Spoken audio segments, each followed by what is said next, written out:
Hey, you guys. Today I wanted to do It's a Faith Thing, Part 2.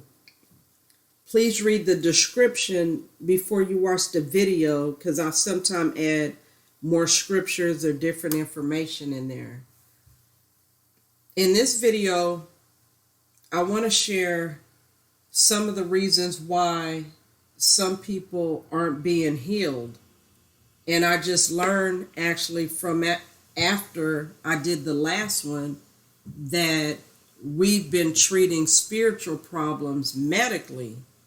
And I'll provide biblical examples based on the last video. So leading up to this video, I posted To Eat or Not to Eat, where I provide biblical doctrine that reveals to us it doesn't really matter what we eat in terms of the laws they had back then. We can eat what we want to eat, but then at the same time, you have to realize the things that were of yesterday aren't the same as today. You know, the beef, the pork, the chicken, the fish, even the veggies and the fruit, they're not the same as yesterday. So we still have to, make those type of decisions. And so I go over biblically throughout the Bible what it says about, what to eat. And I go over genetically engineered or modified, different things going on in the food industry, the ingredients and chemicals that they put in the food, that our bodies weren't created to consume or digest. Like for instance, Subway. I remember several years back, they had been putting a chemical in the bread that you use in yoga mats and shoe rubber, and they didn't decide to take it out until it became public. And so one might wonder even, why did they have the Food and Drug Agency combined? And if you think about it, you have DEA that regulates and enforces laws pertaining to drugs. But then you got the FDA, which is Food and Drug Administration. And that's because someone has to regulate the drugs that are in our food. I go over many practices of the food industry. The chemicals, as I said, that are placed in the food. You have people growing fruits and vegetables inside without sun, soil, or seed. I realize you can do that under a light, but you don't get the benefits of the sun. But at least when people are doing it like within their house, it's still with soil and seed. But what you're getting in the industry that they're selling in the stores, that's where the problem lies, because a lot of it is without sun, soil, or seed. I mentioned how the labels contain bioengineered food ingredients. And in Beware the World's Leaven, I spoke of the revelation of Jesus using Revelations 18:23, where it reads in part, "For by thy sorcery were all nations deceived," and how the word sorcery comes from the Greek word pharmakeia, where we get our English word pharmacy, and how the word not only means magic, divination, witchcraft, and so forth, but also drugs, medicine, drug-related sorcery, and how drugs and medicines will be used in the last days to deceive.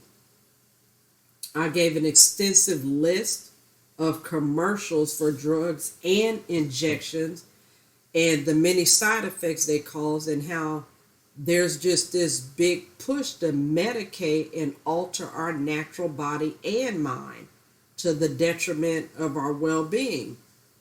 On a Christian radio station, I heard them say they're calling the new COVID variant the election variant, because every election, it just timely just comes up with this new variant.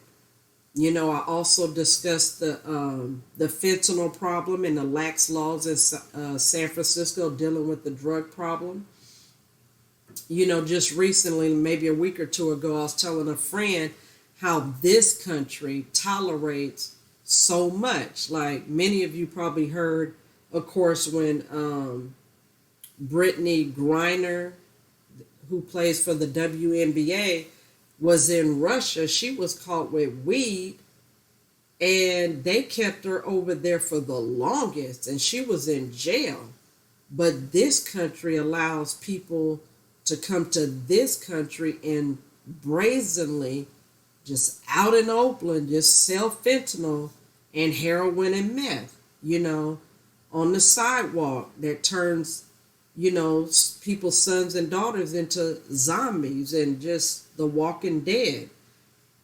So I read in the San Francisco Chronicle where it says San Francisco is on the course of breaking their record for deaths this year from overdoses. Other countries don't play that. Like I said, they kept Brittany Griner over there for some weed, but over here, people come over and sell fentanyl. It's not a problem. Like I mentioned before, when it rained, the drug dealers actually set up tents on the sidewalk and had a third area with some tarp over it, just to show you how comfortable they feel about doing this. In San Francisco, they pass out clean needles, and they had safe injection sites. To me, you call that enabler. So if they overdose, they quickly give them Narcan.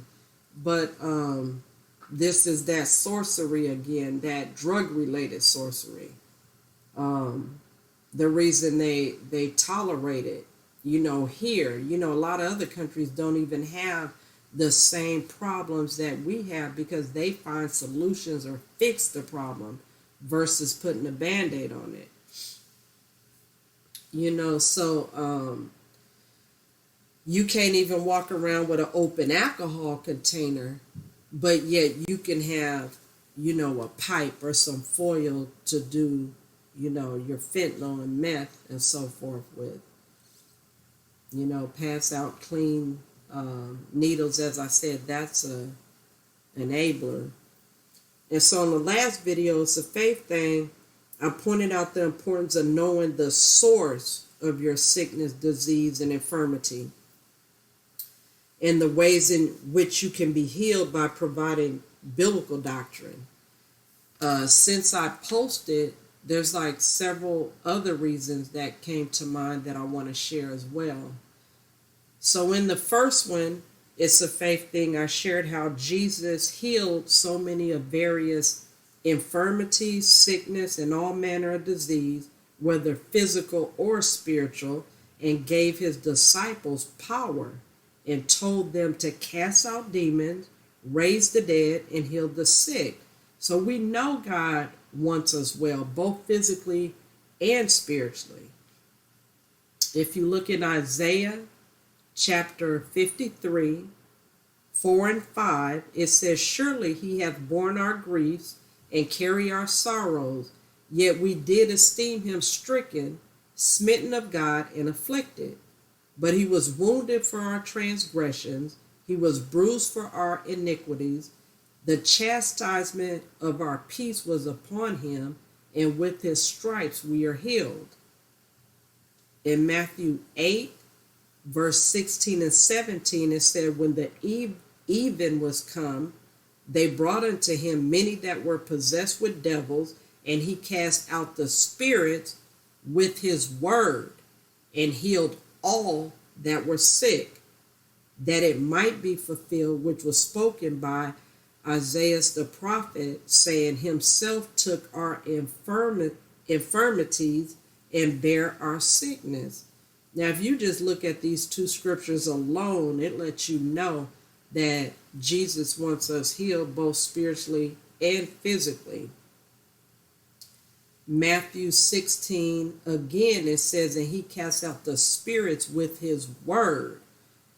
And that's how we must cast them out, with his word and by our testimony and in his name. So an infirmity can deal with old age, weakness, frailty, a condition, a disability, a fever, a bodily ailment, or weakness, a disease or ailment that usually lasts a long time, or weakness in character, or weakness in ability to fight temptation, or moral weakness. An infirmity can be spiritual or physical. When we look at Luke 13:11, we learn that the lady had a spirit of infirmity, and it was caused by Satan. So it was a spiritual matter manifesting as a physical matter. In other words, her battle wasn't against flesh and blood, but principalities, rulers of darkness, wickedness in high places, Satan himself, actually. I had started a new video on AI, but after I posted this video September 6th, God just dropped a little bit more in my spirit on the 7th as I continue to meditate on that word, and on the 8th and some of the following days. So I really just want to break this one down into two videos, actually, just for the sake of length. And I just felt this information was necessary to provide as well. In the last video, I shared some of the sources of our sickness, illness, ailment, disease, and infirmities were, for one, our diet and lifestyle. When what ails you is connected to your diet or lifestyle, you have the ability to change your diet and lifestyle. This not only includes what you eat, but portion control and following serving sizes, that you see on the package. I remember years ago, a friend was over and I was counting out about 20 cashews, and he just thought it was ridiculous. He was like, "Why are you counting out? You count out the cashews?" And I'm like, "Yeah, it's a serving size, like I count out 20. So it's like we end up overeating or taking in more than we're supposed to in a very short period of time. Like if you have a 12-inch sandwich, say, and you have a bag of chips, you generally try to eat half of the bag of chips with that half and then the other half with the other half. And me, I most of the time I eat the whole 12, and the chips. So, when I do get chips, I don't have to have chips. But I'm just saying, sometimes the bag says it's 2.5 servings. And if you buy a 16 ounce of, say, juice, most of the time you don't drink like 8 ounces and put the rest back in the refrigerator. Most of the time you drink the whole 16 ounce, which means you have to divide each of those numbers. If it's giving you per serving and there's 2 servings, you have to times that by 2. So you're taking in twice the sugar, that's recommended for the serving size. You're taking in twice as much of whatever's in there, to include added sugar sometimes. And so I'm trying to learn to adhere to the portion, the serving size. Portion control matters a great deal. And most of us live sedentary lives where a lack of activity can lead to high blood pressure, weight gain, high cholesterol, clogged arteries, gout, arthritis, vitamin deficiency, and a host of other ailments. So it's important to get some level of activity in just to burn some of this off, because if you're not working any of this off and you're taking all this in, it's just going to be stored fat, and it's just going to wreak havoc on your body. Another one I mentioned was the environment. Some environments cause people to have asthma, allergies, cancer, or other illnesses. So at least if you're sick, from your environment, you could change your environment. I remember hearing years ago on Treasure Island, which is, right near San Francisco, where a lot of people they learned had died from cancer, or either was living with it or had some form of cancer because the land was so toxic on Treasure Island. That didn't come out until later. You know, some people have a sickness that's a direct side effect from medicine or an injection or treatment.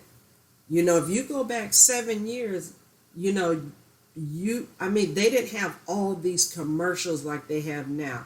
Like, I literally wrote down about 16 different drugs or injection commercials which have side effects just from lowers ability to fight infection, blurry vision, a change in eyesight, eye pain, swelling in the throat, tongues, lips, and face, shortness of breath, trouble breathing, developing parasitic infection, developing brain infections and other infections, lower blood sugar, bleeding, dehydration that leads to kidney problems, lower blood pressure, cause diabetes, bladder, kidney, lung, or liver problems, to include death. And there's a lot of other side effects that, I mean, I didn't even write down, but that's enough, you know. And that's sickness you didn't even have, but that you would get from these medications and injections. You know, some children have deformities as well as learning disabilities from some of the pesticides that's linked to the food. They also become sick through drugs that came through their mother as well. Like recently, I saw an article and it had the word neonics, Neonics, and it said these are toxic pesticides that have been linked to birth defects and long-term neurological problems. You know, so some of this stuff is a direct link to the food. You know, so we have to make better decisions about what we put in our body, because they're giving us chemicals, they're giving us stuff our body wasn't created to consume. Another reason is God. You know I was talking to somebody recently about this, and I was like, some people are sick because of diet, you know, lifestyle, and they were like, mm-hmm. And I said environment, they was like, mm-hmm. And I kept naming different things, and they're like, mm-hmm. When I got to God, it was like they they just paused. The pause was very loud, actually. And so when I got to saying, you know, God, you know, sometimes it's for judgment, sometimes it's sin, and sometimes it's His glory. And the examples I provided in the first one was that, you know, God calls Ezekiel not to be able to speak. He calls his tongue to cling to the roof of his mouth so he would not reprove a people because they were a rebellious house. We also know he struck Miriam with leprosy for the way she was dealing with her brother Moses, who was God's anointed. And Aaron asked Moses to pray for Miriam's healing, and she was cleansed. And then we know Paul, he lost his sight for 3 days. We know Zechariah, John's father, didn't believe the angel Gabriel, who said his wife Elizabeth would bear a son.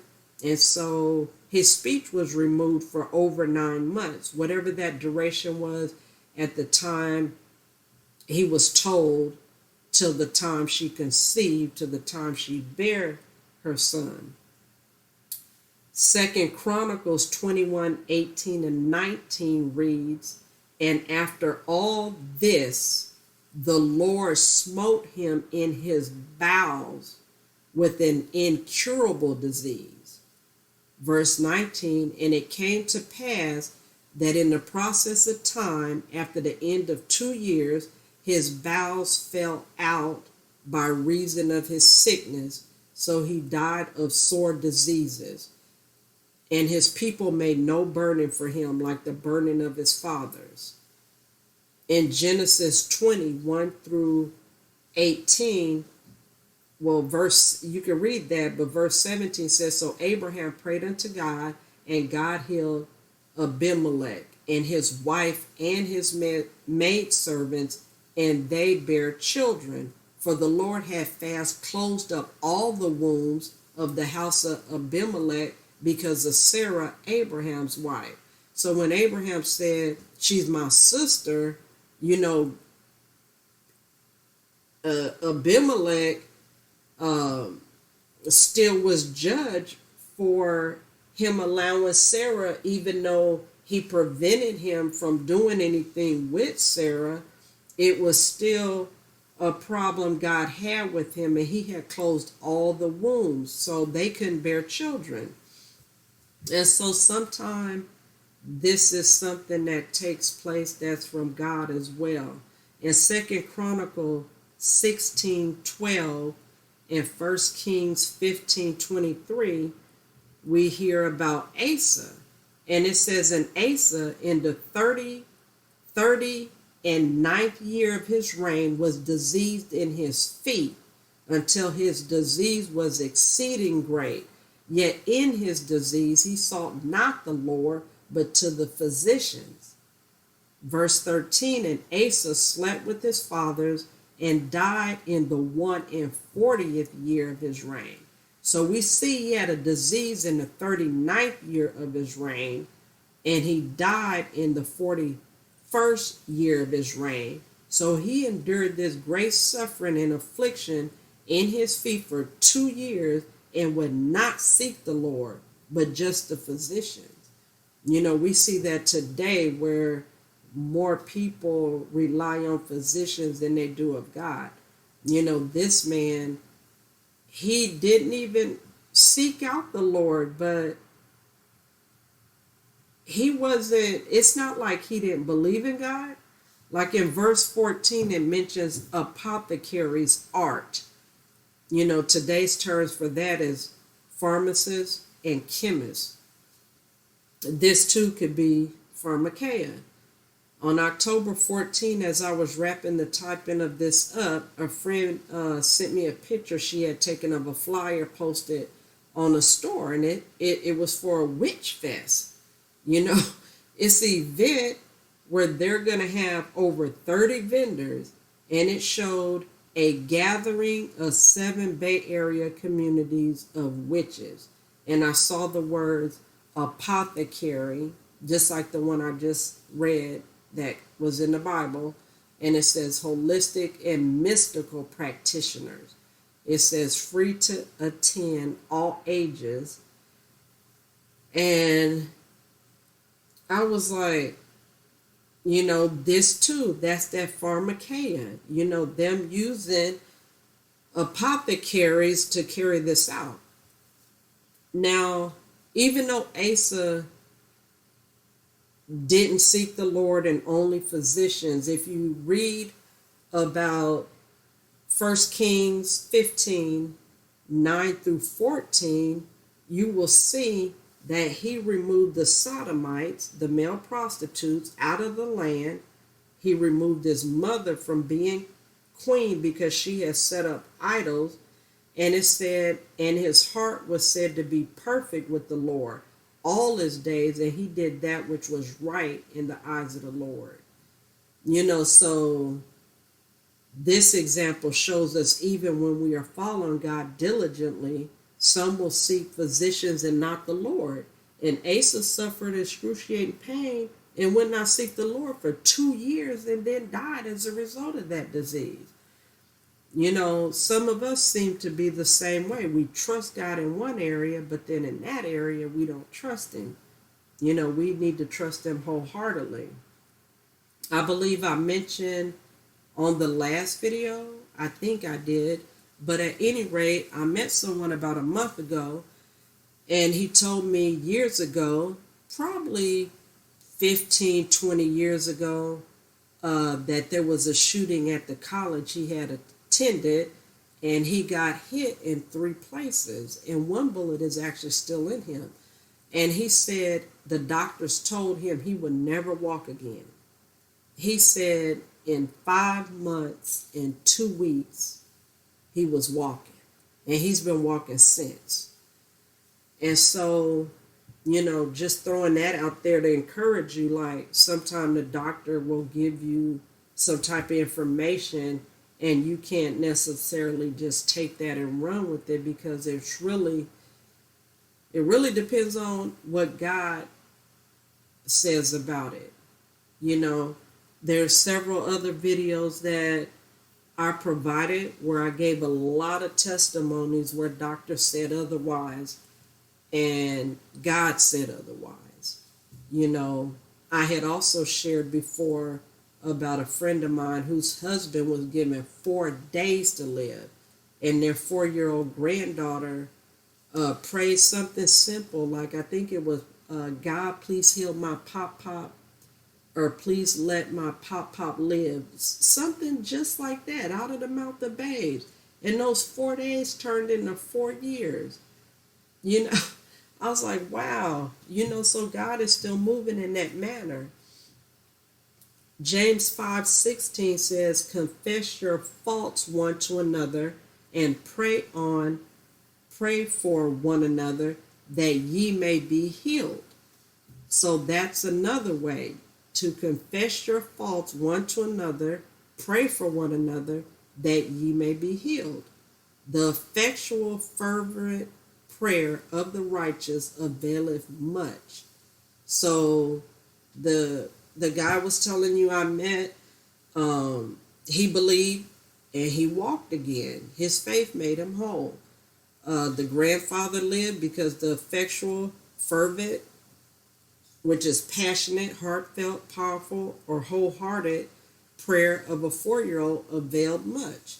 James is also showing us another way in which we could be healed. As I said, confessing our faults one to another and pray for another that we may be healed. If you look at Exodus 15:26, it reads, and said, if thou wilt diligently hearken to the voice of the Lord thy God, and will do that which is right in his sight, and will give ear to his commandments, and keep all his statutes, I will put none of these diseases upon thee, which I have brought upon the Egyptians, for I am the Lord that healeth thee. And then you have Deuteronomy 8, verse 12, and also 16. So here we see God brings diseases upon people, here being Egypt, but didn't allow it on others. And we see he is the one that heals. And then in addition to, God bringing some things upon us, Satan also does as well. And the examples I had provided was him striking Job with boils from the crown of his head to his heels. In Luke 13, Jesus said the lady had a spirit of infirmity, and Satan had her bound for 18 years. He also tells us she is a daughter of Abraham. So no, Satan will attack us in a physical manner that appears to be medical but is spiritual. Like the man's son had a demon in him since he was a child. And he said it caused him to throw himself in water and in fire. We know of Legion. We know of the deaf and dumb spirit. I mentioned in the last video that Jesus cast it out of a man's son. Ephesians 6:12 says, for we wrestle not against flesh and blood, but against principalities, against powers, against the rulers of darkness of this world, against spiritual wickedness in high places. Many of us have heard this and quote this scripture all the time. But did you ever ask yourself, where do I consider these high places to be? Because it says against spiritual wickedness in high places. If you read Daniel 8, verse 23 through 25, it speaks of a king of fierce countenance who understands dark sentences going to stand up at some point. It says, so just know that the spiritual wickedness that is in high places, it dwells in high positions, because people are being misguided by those in authority, by leaders of nations, by people in influential positions, so don't let them deceive you. We're already forewarned It's not about flesh and blood. This is a spiritual battle, a spiritual warfare, and sometimes it comes in the form of your sickness. It says, I also shared there's a sin sick connection that we see throughout the Bible. We see there's a forgiveness healing connection. We see there's a salvation healing connection. And we also see definitely there's a faith healing connection. We all know about the woman with the issue of blood. She had the issue of blood for 12 years, is mentioned in Matthew 9, verse 18 through 26, as well as Mark 5, verse 25 through 34, and Luke 8, verse 43 through 48.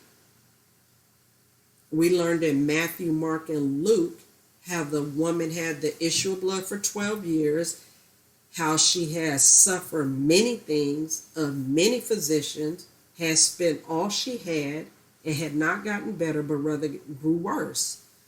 Mark said many physicians, so it's not like, as I was saying, like she didn't get a second or third opinion. She went to many physicians. She was willing to try whatever, but she ended up broken worse. And unfortunately today, with chemo, radiation, injections, and pharmaceuticals, sometimes people are ending up with things they didn't have. They have new problems and they're more debilitating than what you started out with. And then you have to take medication for the side effect, the other medication.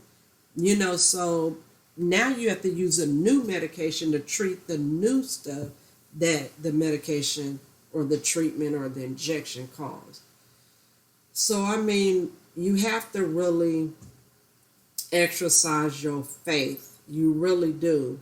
And not rely so much on man, because man is money driven and will recommend things that aren't in your best interest, that's not best for your health as well. Matthew 9, verse 1 through 8, Mark 2, 5, and Luke 5, 19 and 20 deals with a paralyzed man. He was lowered from the rooftop. It said that he had palsy.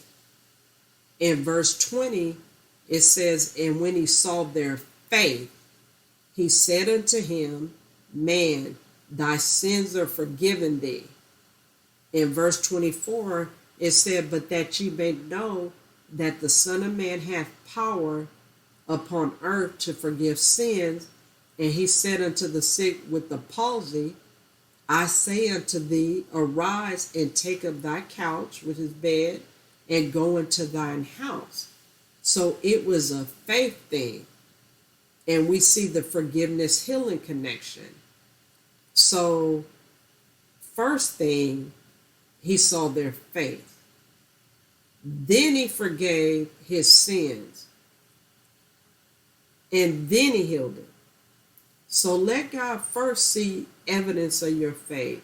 Seek whether you need forgiveness or something that you may be healed. And you think about it.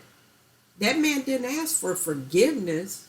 He didn't say anything about forgiving his sins. The obvious thing was that he was paralyzed and other people had to help lower him down, so he wasn't able to do that. That was the obvious reason. But Jesus, the obvious reason, this man's sins need to be forgiven him. So he forgave him his sins first after seeing their faith, and then he healed him. This is just one or several cases in the Bible where Jesus gives what they didn't ask for. He saw their faith and forgave his sins, even though the man didn't ask. He didn't ask Jesus, will you forgive my sins? But Jesus saw their faith and forgave his sins and then healed. So he addressed his spiritual and physical need. In Mark 10:46, it says, there was a blind man begging. But then he heard Jesus was in the midst, so he cried out for mercy. Initially, he was probably begging for like money or food. When he heard Jesus was in the midst, he wanted to receive his sight. So in verse 52, Jesus told him, "Go thy way, thy faith had made thee whole," which shows in the little side note where it says made thee whole, it says or saved thee. So with faith comes the salvation and healing. He didn't ask for salvation, but he received it. When Jesus saved or forgave, he also healed. So there's a connection to healing and salvation and the forgiving of sins and healing. Same with Peter and John. In Acts 3:6, a man was placed by the gate called Beautiful, where he begged for alms. Then Peter said, "Silver and gold have I none, but such as I have give I thee. In the name of Jesus Christ of Nazareth, rise up and walk." And his name, through faith in his name, hath made this man strong, whom ye see and know. Yea, the faith which is by him hath given him this perfect soundness in the presence of you all. So this man didn't ask to be healed. He asked for money. He was there begging and for alms, but his need was met. Peter says it's by having faith in Jesus' name that made the man strong. And then we know there was 10 lepers. One came back to thank and praise God. The other 9 just kept it moving. But by their faith, it said they were made whole. So this video, I just want to show, like I said, why many aren't healed, how some people are treating spiritual problems medically, which leaves you with the problem. So I start off with Mark 9, verse 23 through 29. This was from the last video. It said, Jesus said unto him, "If thou canst believe, all things are possible to him that believeth." And straightway the father of the child cried out and said with tears, "Lord, I believe, help thou mine unbelief." In verse 25, Jesus rebuked the foul spirit, saying unto him, "Thou dumb and deaf spirit, I charge thee, come out of him and enter no more unto him." And the spirit cried out and rent him sore and came out of him, and he was as one dead, insomuch that they said, "He is dead." But Jesus took him by the hand and lifted him up, and he rose. And when he was coming to the house, his disciples asked him privately, "Why could not we cast him out?" And he said unto them, "This kind can come forth by nothing but by prayer and fasting." In Mark 9, 16 through 29, we see in verse 17, the man's son had a dumb spirit. In 18, we learned the spirit teareth him, and the boy would foam and gnash with his teeth and pine away. The father first went to the disciples, and then he told Jesus they could not cast him out. Jesus' first response in verse 19, he says, "O faithless generation, how long should I be with you? How long should I suffer you? Bring him to me." So Jesus addresses their faith first. In verse 20, when Jesus saw the son with the spirit in him, the spirit tore him and caused him to fall to the ground, and he wallowed foaming. Jesus asked the father how long it had been since this came unto him. And the father said, "Of a child." In verse 22, it said, the man said many times, it had cast him into the fire and into the water to destroy him. he said to Jesus, but if thou can do anything, have compassion on us and help us. So in this case, the demon caused the child to throw himself into the fire. Now you look at today, the demons cause people to burn themselves with cigarettes, with lighters under their hand, playing with fire, and all forms of self-mutilation, So you could tell the man's faith isn't that strong because he said, but if thou can do anything, so that tells us, he said, if Jesus can do something, if you could do anything, please, and so he's already lacking faith. He had already just seen that disciples couldn't cast the thing out, so I guess his faith wasn't too tough in Jesus, because it's like, I took him to your disciples and they couldn't cast it out. If you could do anything, just anything. And so his was a lack of faith. So now we look at Mark 5:15 and Luke 8:39. Mark 5:15, and they come to Jesus and see him that was possessed with the devil and had the legion, sitting and clothed in his right mind, and they were afraid. So we know this healing was spiritual and mental, because after the demons were cast out, it says he was in his right mind. So when we have a demon, when these people have a demon in them, they cut up, they act out, and they're not in their right mind, and some are even unclothed. I've seen this many a times, working in the city. It's just something you see a lot over the years.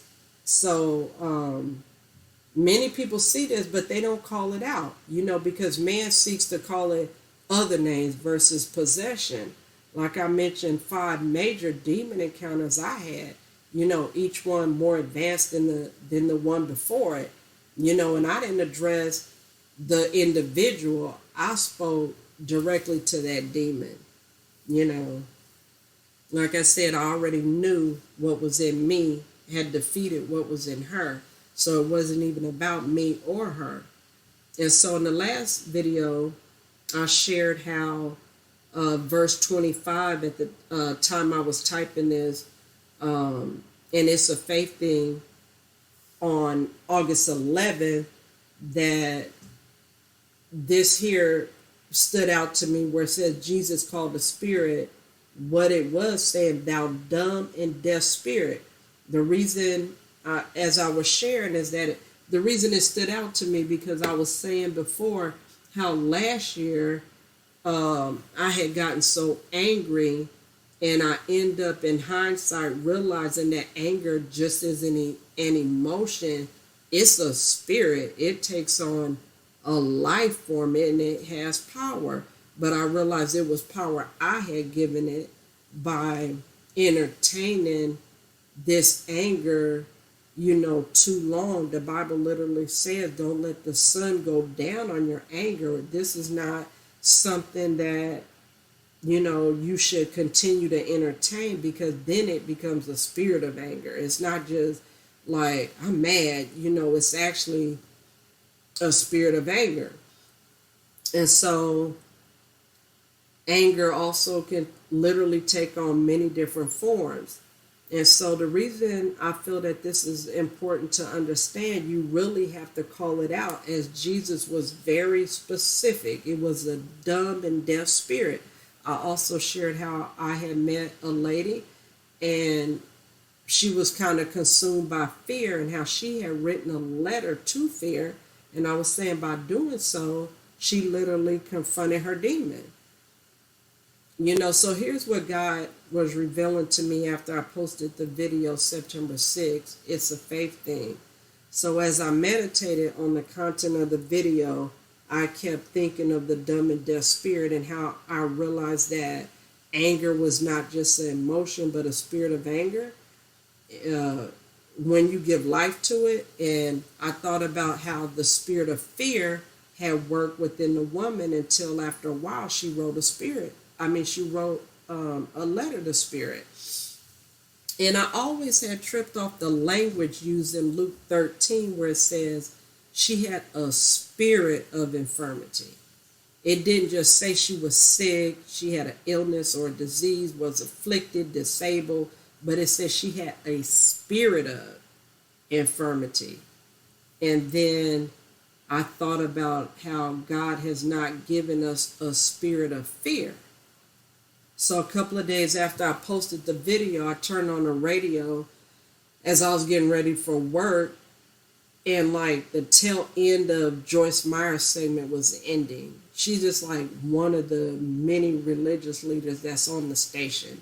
So anyway, she was saying that in many different cultures and religions, there is a set time to grieve, and that if we grieve too long, it becomes a spirit of grief. So of course, I immediately, with me talking about the spirit of anger and how the lady wrote a letter to fear, and how Jesus has cast out the dumb and deaf spirit. When she mentioned the spirit of grief, I was like, okay, it's right along with, with this. So it was just like,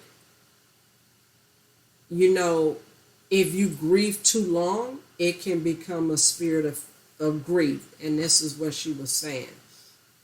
So when people have a spirit of fear, it's not just being afraid like every now and then, but a constant fear, And when you have a constant fear, it's a spirit of fear.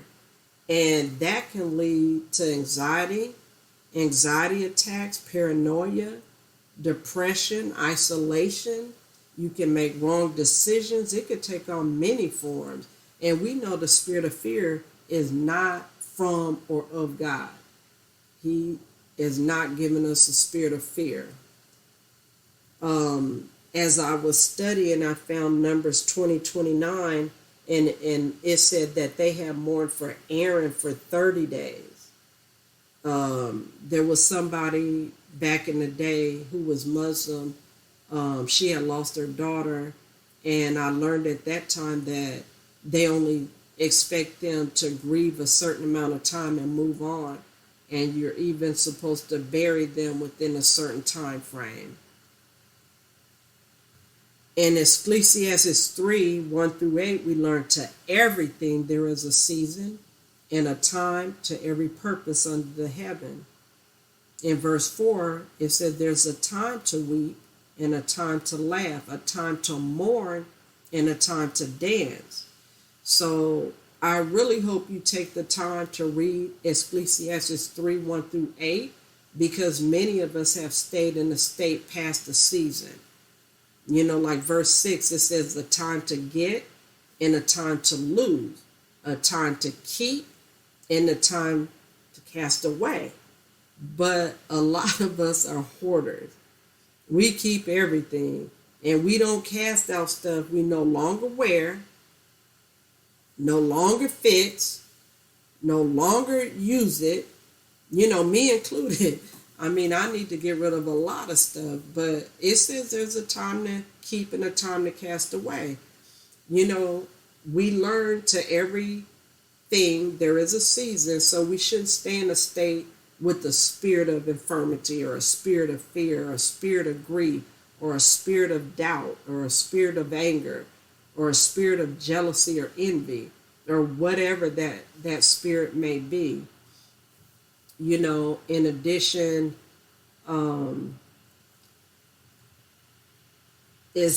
we even hold on to grudges.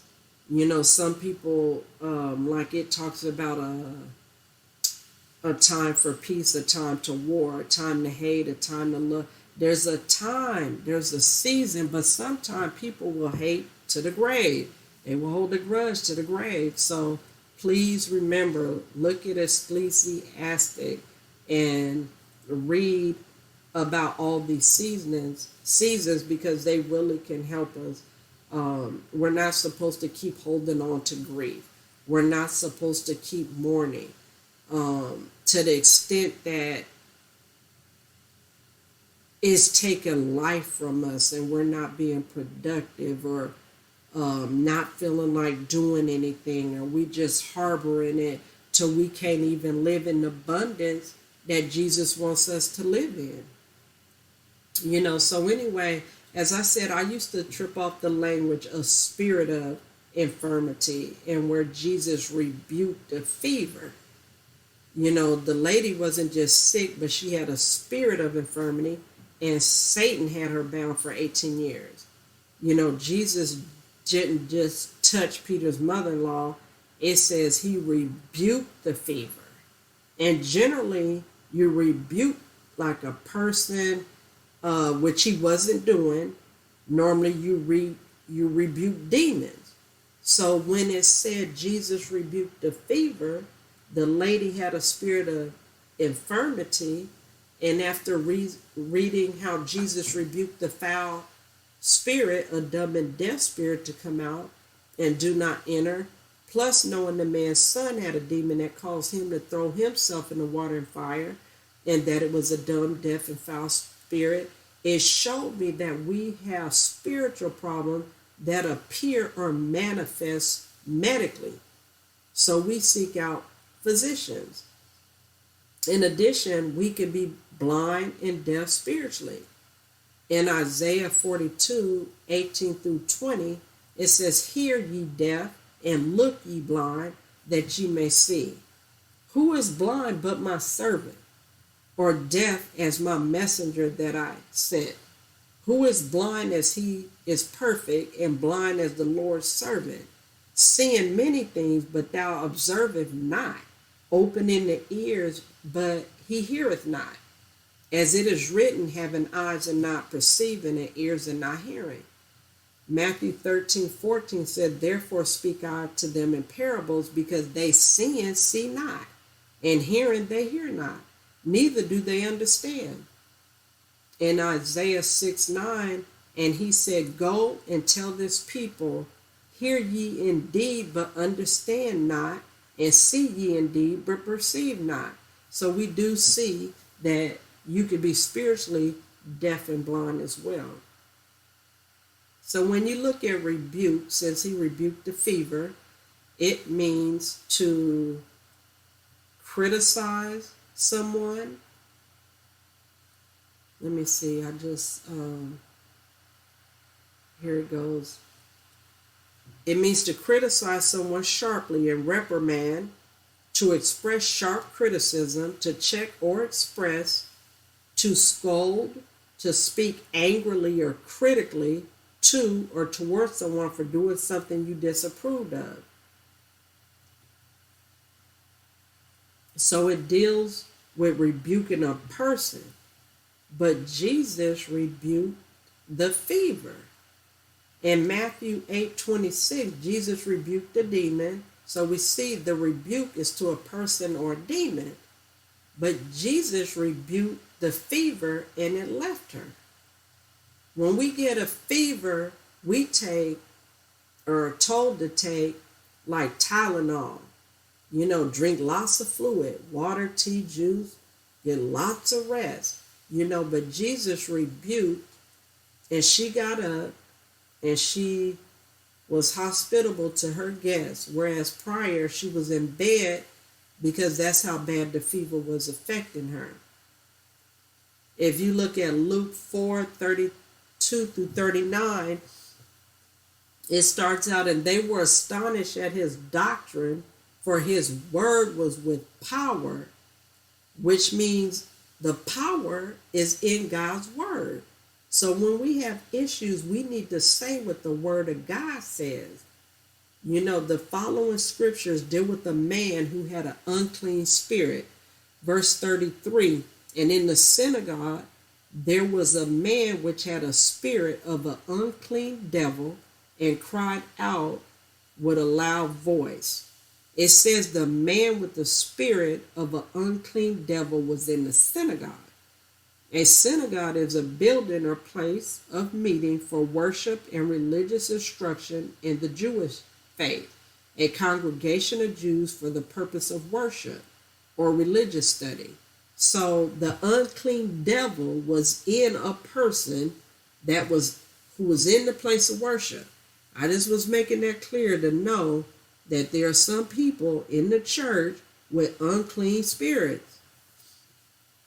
Verse 34, it says, let us alone. So you're dealing with a man, singular, who said, let us, plural, alone. What have we, plural, to do with thee, thou Jesus of Nazareth? Art thou come to destroy us, plural? I, singular, know thee who thou art, the Holy One of God. And Jesus rebuked him, singular, saying, hold thy peace and come out of him. And when the devil, singular, had thrown him in the midst, he came out of him, singular, and hurt him not. And they were all amazed and spake among themselves, saying, what a word is this? For with authority and power he commanded the unclean spirits, plural, and they, plural, come out. Verse 38 through 41 deals with Jesus rebuking the fever and Peter's mother-in-law. And they brought all them who were sick with divers diseases to him, and he laid hands on every one of them and healed them. And the devils, plural, also came out of many, crying out and saying, thou art Christ, the Son of God. And he rebuking them, plural, suffered them, plural, not to speak, for they, plural, knew that he was Christ.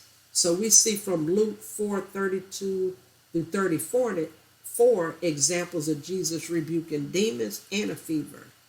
You know, you kept seeing throughout where it was singular and plural. You know, let me scroll back up here.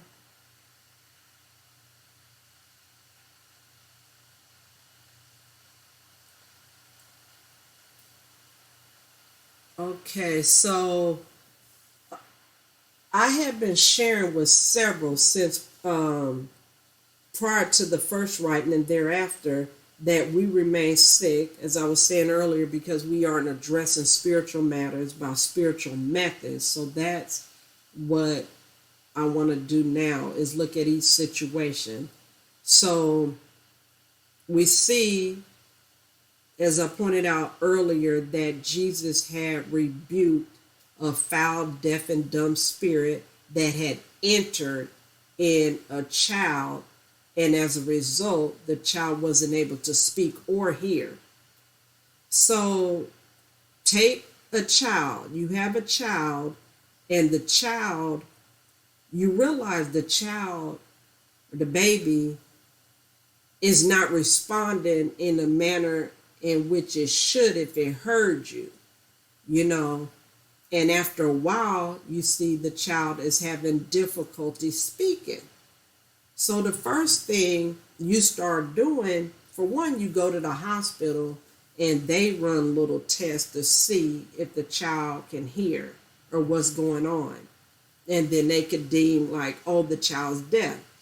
And then over a period of time, you know, you will start training that child sign language.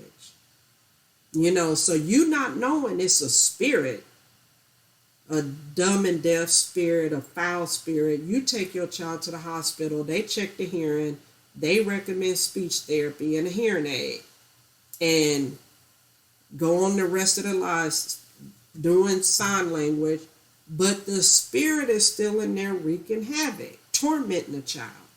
You know, so that's one of those things where Jesus had to call the deaf and dumb spirit out by name. Deaf and dumb spirit, come out and don't enter again. You know, so now we can look at the man's son who was a child at the time, and it, the demon, which he called it, causes the boy to throw himself in the water and fire. So imagine the little boy has friends his age, classmates, you know, neighbors, kids in the neighborhood. They would just think, you know, watching him throw himself in the pool at the YMCA, throwing himself at the fire while they go camping. And they just think, they're little kids. They'll think, oh, he's weird. He's strange, right? And then you get the older kids who will go, who will call him cray cray. And then you get parents that know the child throwing himself in the water and fire, and they'll say, oh, he has mental problems, or he's mentally challenged, or he's mentally disturbed, or he has behavioral issues. And then the doctors, they'll say, oh, he has ADHD, or he's bipolar, or he's on the autism spectrum.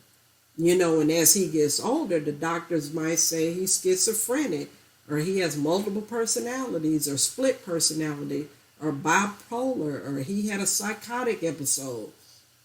And they will seek to have him see a behavioral specialist, receive counseling, therapy, wear a patch, take medication. But it's a demon. It's an evil spirit. Satan is involved. And so it's still going to cause that boy, man, woman, or girl to throw themselves in the water and the fire, scratch themselves in the face, self-mutilate.